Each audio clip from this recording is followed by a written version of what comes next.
皆さんこんにちは、おばちゃんです。新年明けましておめでとうございます。本日新年第1弾はムーンマンからいきましょう。ムーンマン。こちら去年の2月に届いて10ヶ月発行したムーンマンのワン回ですね。ワンチャイだと思ったらワン回みたいです。早速オープンしていきます。一番人気のアンティークグラスの色をしたミニですね。とてもミニサイズなんですけれども、一番人気で eBay はまだ在庫あるかな。今回購入したのがアリエクスプレスでムーンマン1回って検索すると出てきます。ムーンマン1回のミニです。からグリーン色のカラーのまた模様の違ったバージョンですね。この他にもクラシン型のタイプですね。アクリル模様がかなりキラキラと綺麗な若干強めのカラーになってます。個人的におすすめなのは透明軸ですね。今回購入したのがファインの 0.5mm。だいたい20ドル前後かな。20ドル前後します。まあ20ドル前後だったら買うかな。ブランドがムーンマン。長さがキャップはめ込んだ状態で 9.3 センチ。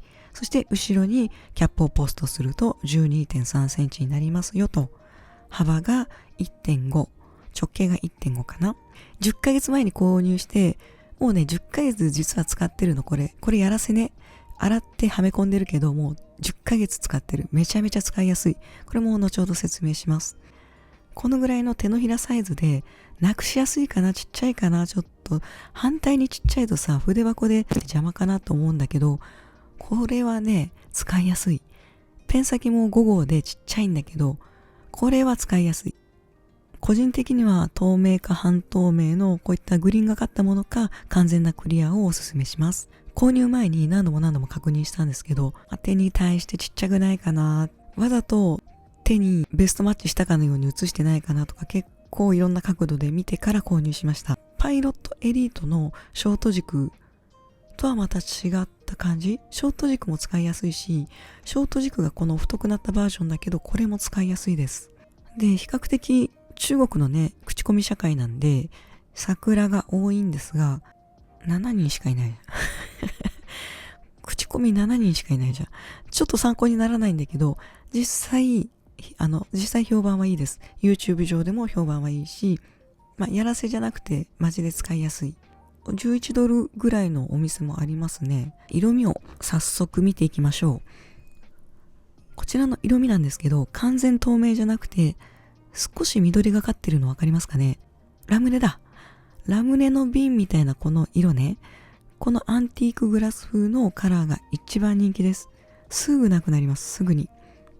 で、見本を持ってきたんですけど、こちらも若干完全な透明じゃないのわかりますか？グイのみかな？私は違った使い方をしてるんですが、こんな感じの色合い。なんかいいなと思って、このアンティークグラスとこのアンティークグラス風のアクリル軸の相性がいいなっていうところで私はこの購入を決めました。このアンティーク風の色がなんで売り切れるかって突き詰めると、はい、また出てきました。フランクリン・クリストフですね。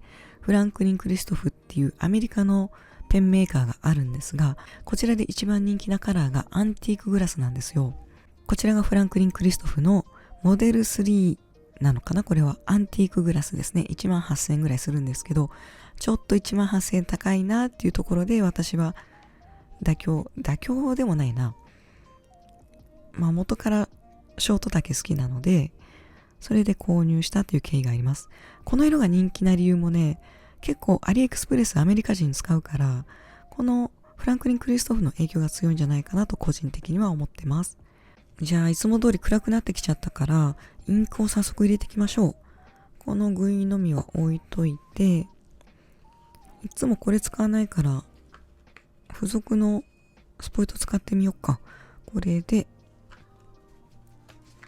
今回は立派にカートリッジもついてくださっている。助かりますね。このカートリッジで気軽に持ち出すこともできるし、ちょっとね、カートリッジインクって容量が少ないから、私は最近はもうアイドロップばっかり使用してますね。これね、こうキャップを外すと、こんなちっちゃくなっちゃう。キャップを外した状態ですね。これが超ミニサイズ。もうここにすら引っかからないから、もうつまんで書く感じ。これはちょっと現実的じゃないんですけど、これをね、ここをね、ぐるっぐるっぐるっとはめ込むと、まあ12、3センチになるわけですよ。これがね、なんだろうな、こう設計だけによって使いにくいパターンでしょってちょっと思ってたんですけど、ここが細くてねじねじがあって、いきなりぶっとくなってて、フラットに円筒ってなんか想像上だと使いにくい判断をしたんですね、私買う前は。でも、真逆で使ってみてめちゃめちゃフィットする。これは、もうさすがムーンマン。多分いろいろ調べ込んでんだろうね。バランスの良さ、インスピレーションを得るに得て、もうやったなっていう感じ。いい情報をちゃんと溜め込んでそれを吐き出してるっていう印象の万年筆です。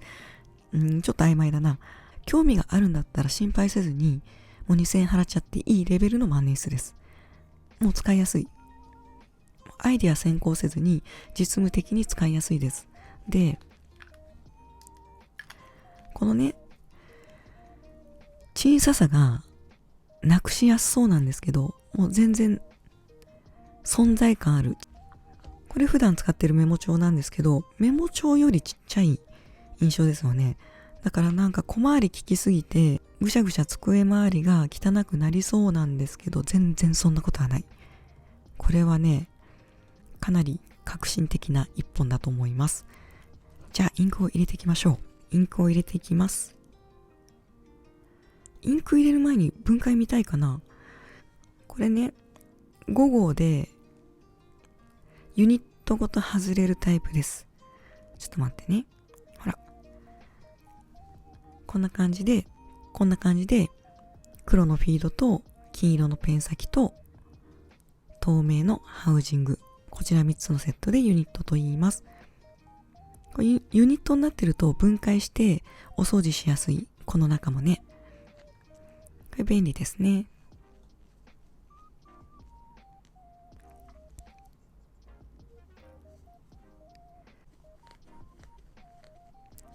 汚したくないな、手袋な。毎回汚れるんだよな。これで、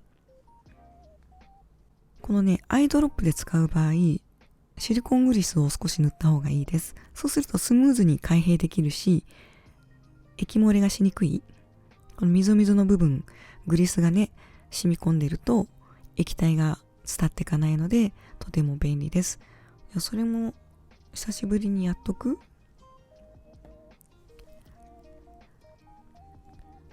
私が普段使ってるのはセイコーのシリコングリスですね。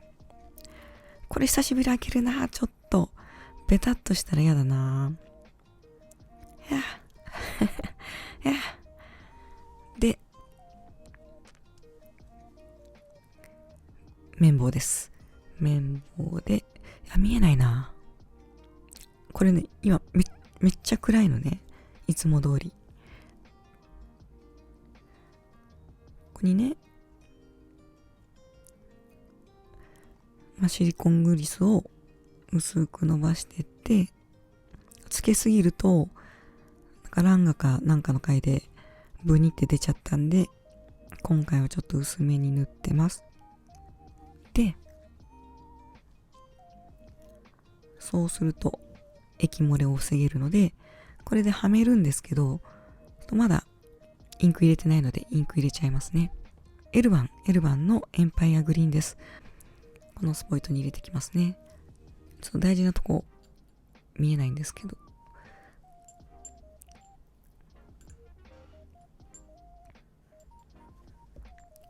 これに入れてきます。怖いな。いけるんじゃない？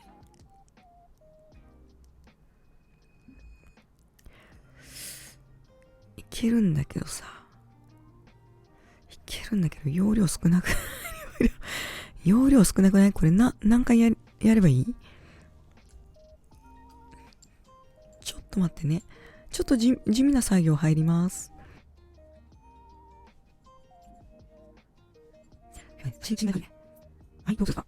いっぱいいらっしゃる。オッケー。オッケー。このスポイトは後で洗うとして、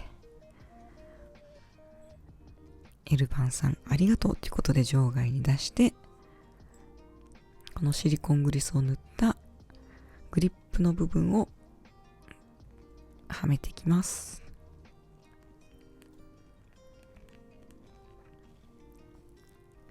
結構ね、しっかりしてるんだよね。ゆるゆるじゃなくて、ちゃんと作ってありますね。で、気に入って使ってたんですけど、液漏れは全然してないですね。最近の中国の万年筆、アイドロップしても全く液漏れしないんで、扱いがね、ブンブン振り回さないのもあるんですけど、躊躇してる方は心配なく買っちゃっていいと思います。こんだけ容量も入るし、結構ね、インク消費するんですよ。手書きタイプの人って。なので、こんな感じ。このね、ごめんね、暗くて。綺麗なんですよ。綺麗なの伝わんないよね。もう暗くてさ、暗くて、何色かわかるかな？こういうイメージになります。こういうイメージね。ちょっと待ってね。今回もね、お腹鳴っちゃった。鳴りすぎだよね、お腹ね。私結構お腹鳴るんですよ。自慢です。めちゃめちゃ吹奏楽部みたいになる。で、この5号はまた次回にしよう。ムーンマンのね、ペン先交換の動画がね、いくつかやりたいのあんのにね、手つけられずにいる。じゃあ今回は、このね、もう元からついてるものを書いて試していきましょう。もう耐えらんない。干し柿食べます。干し柿食べる。ちょっと待って。一長柿ね、噛めば噛むほど美味しいんだよね。じゃあ書いていきましょう。5号の F 字 0.5mm ですね。こちらが、おめでとうございます。新年ですね。の1月12日かな。正しくない可能性あります。こちらが、ムーンマン。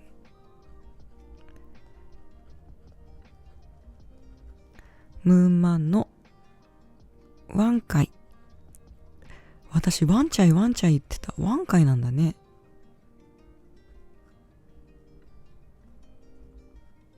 のミニ。そして、この色なんて言うんだろう。ちょっと色がわからないので、クリアグリーンにしとこう。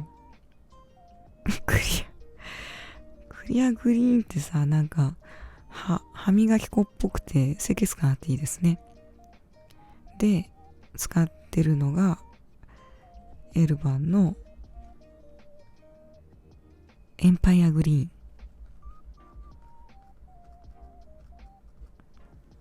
これさ、書いてる時に、こうつまんでそうに見えるんですけど、こっち側じゃなくて、こういう極端なへこみがあるので、こう持ってるイメージするかもしれないんですよね。こういう感じ？そうすると、この軸と手が離れちゃうようなイメージを持つ軸の形をしてるんですが、これね、ここ持ってもちゃんとこの軸の部分は手にフィットするので、きちっと設計されてます。もう安心して使ってください。浮いたりとか、ちっちゃすぎるっていうことは、ジャイアントバーみたいな手してない限り大丈夫だと思います。はい、指はお珍しい字なんですね。本当に何もなく。そう、書くのがない。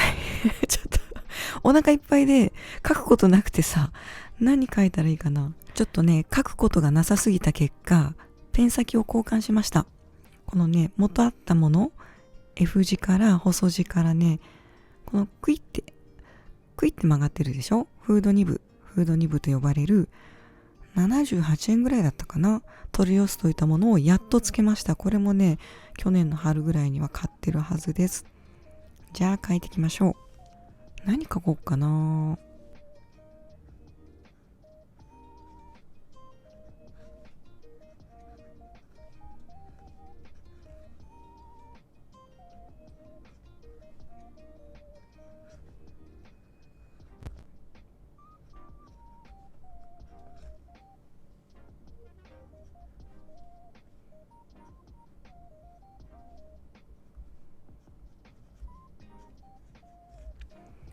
ダメだ。思った通りにならなかったな。こういった感じで、ちょっとクイッとしてるタイプは、書道みたいな書き味になりますね。もちろんこの書道みたいな書き味じゃなくてもいいんですよ。立てて書けば、普通にも書けます。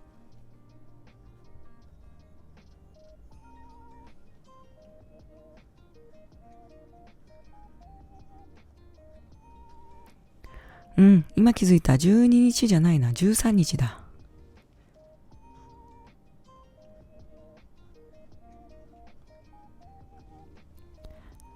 こういった形でね、M かな、海外 M に近いような太字でもないな。スラスラした書き味になります。結構ね、ジンハオのこのキュッとしたフードニブは海外でかなり人気が高いです。5号も6号もこういったクイッとしたニブはアリエクスプレスでよく売ってます。eBay でも売ってるかな。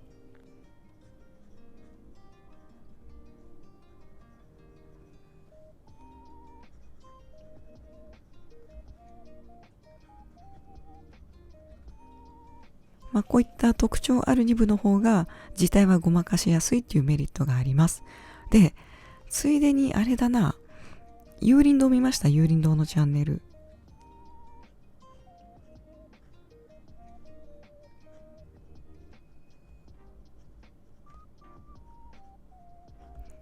なんか知らない間にさ、幽林堂書店の YouTube チャンネルがあるらしくて見たんですよ。そこで書道の墨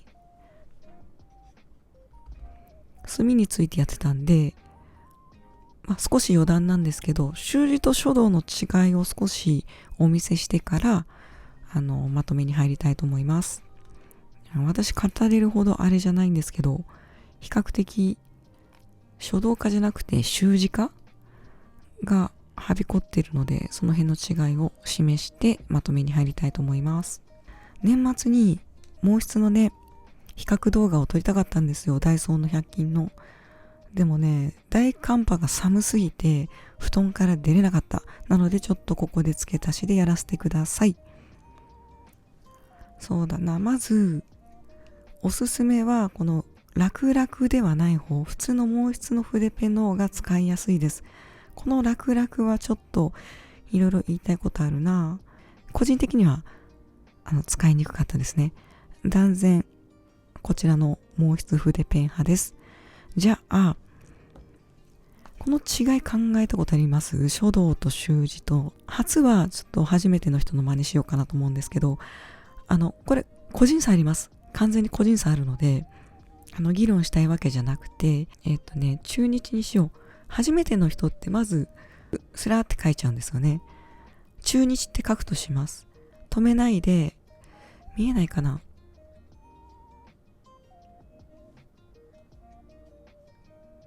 どうしても止めちゃう癖あるな。こういう形になるんですね。こう、座って、止めずに一気に書く。ボールペンのように書く。もうこれも全然いいんですよ。これも全然。何かが間違ってるとかじゃなくて、この微妙な差異を少し説明できればなと。柳田大雲大山青蘭先生とかご存知の方いらっしゃると思うんですけど、柳田家は唯一中国の大山に石碑が置かれてるんですけれども、まず楷書が基本で、実際先生でも習字の方が多いと思います。中日でやってみますね。習字は止めるんですよ。止めるんですけど、なんかカメラ越しだと震えるな。ちゃんとこう止めるんですけど、で形も綺麗。ちょっと弱々しいな。弱々しくて申し訳ないんですけど、本来もっと上手なはずね。このぐらいの太さ覚えておいてください。で、書道の場合ちょっと無口になります。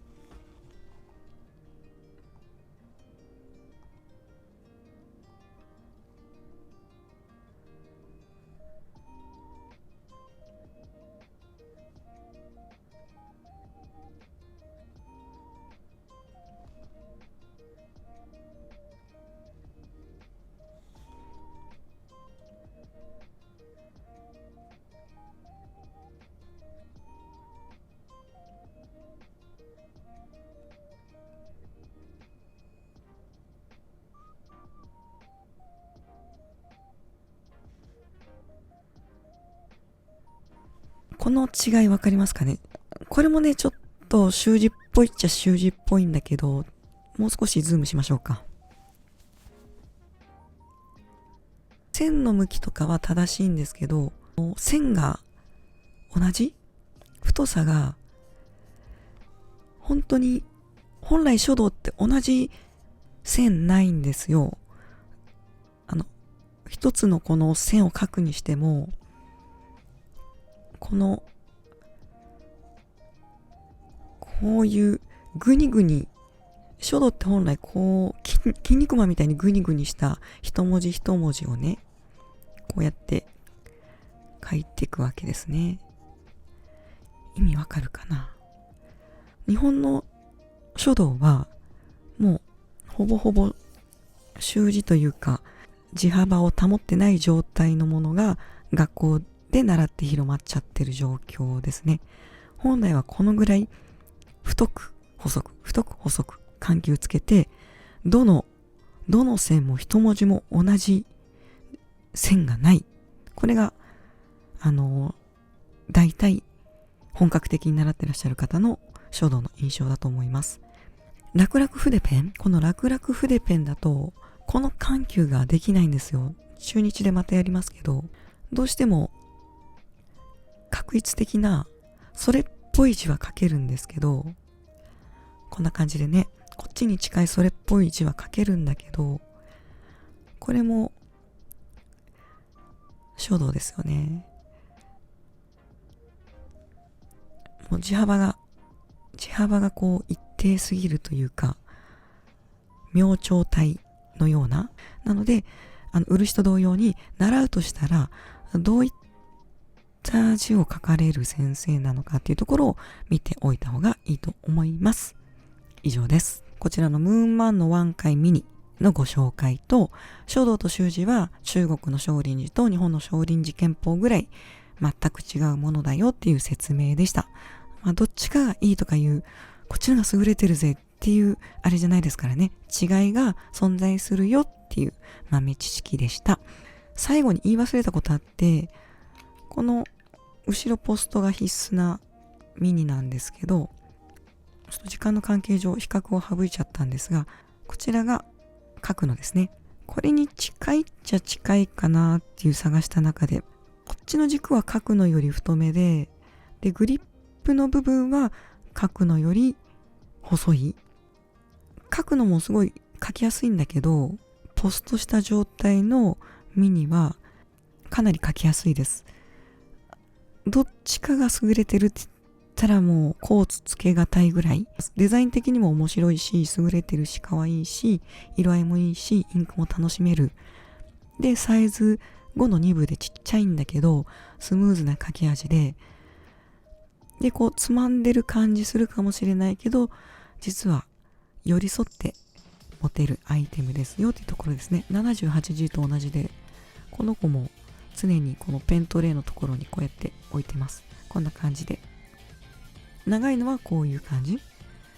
だから通常こういうスタイルがメインですね、私は。漆どうしよう昔のアイドルみたいにシングル出してオムニバスするか、もう最初からオムニバスにして1時間ぐらいの尺でやっちゃうかで迷ってます。結構待たしちゃうので、どうしようかなと思って、もうやる気満々でさ、もしかしたらコアなファンがさ、漆買ってもうスタンバってるかもしれないじゃないですか。